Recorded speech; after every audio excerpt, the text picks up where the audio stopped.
Elisabeth Mbianja naît en 1941 à Mbangante, au Cameroun.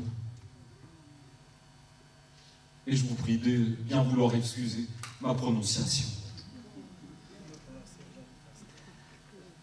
Elle y vit dans son village natal jusqu'à l'âge de 20 ans, participant activement au travail dans les champs, jusqu'à sa rencontre avec Élie Kwimi.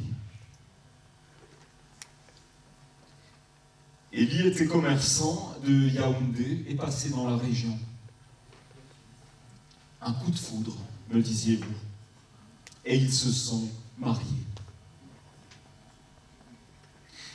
Mama Kinga et Élie voient naître 4 enfants. Mama Kinga passera le reste de sa vie à Yaoundé.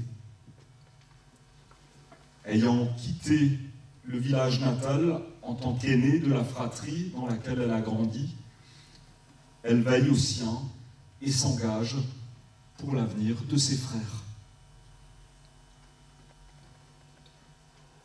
Son époux Élie décède prématurément en 1983. Elle n'a alors que 42 ans et son plus jeune fils en a 7. Papa Rousseau, l'un de ses frères, dont elle est particulièrement proche, devient le successeur de son époux. Quant à elle, elle ne se remarie pas et travaille très dur pour subvenir aux besoins des siens et pour s'occuper de sa famille. Elle vend des produits alimentaires au marché. La période de vente des produits frais implique d'importants déplacements à l'aube pour se ravitailler dans les campagnes reculées avant de pouvoir vendre.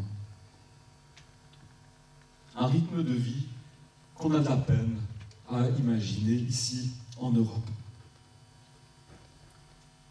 Lorsque cette activité devient trop dure, l'âge avançant, Mama Kinga ouvre une petite boutique à l'entrée de sa maison avec des produits de première nécessité. Elle cesse cette activité il y a environ 20 ans. À partir de là, elle partage son temps entre son village natal, où elle s'occupe de sa mère, et à Yaoundé, où elle peut vivre chez sa fille. C'est une vie de nomade qui commence pour elle, me disait Eric. En 2009, elle est aussi venue ici, pendant 3 mois. Vous aviez dû insister longtemps pour la convaincre, mais elle a, après d'âpres et de longues négociations, accepté de prendre l'avion. Elle était heureuse de passer du temps avec ses petits-enfants, de s'occuper d'eux avec la discrétion et l'humilité qui la caractérisait. Mama Kinga aimait les enfants. Au-delà de ses 4 enfants naturels, elle en a pris d'autres sous son aile et s'en est occupée. Ainsi, lorsque je demandais combien de petits-enfants a-t-elle eu, vous étiez surpris.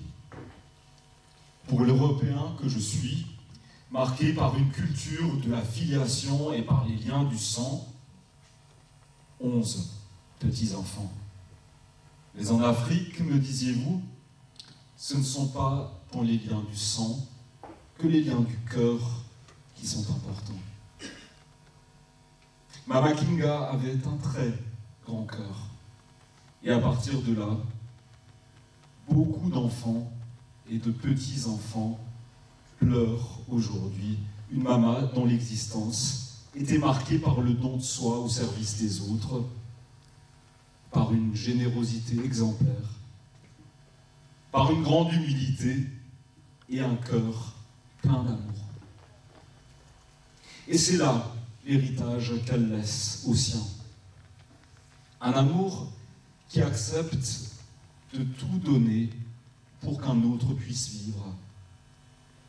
Fidèle à l'évangile qui nourrissait la fervente protestante qu'elle était.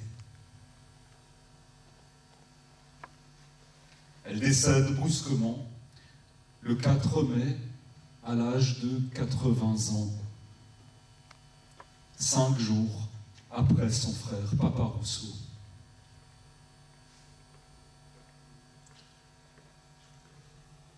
Pendant un temps de silence, nous nous souvenons de Mama Kinga avec respect et reconnaissance. Nous nous remémorons un moment particulier que nous avons vécu avec elle, un regard, un souvenir,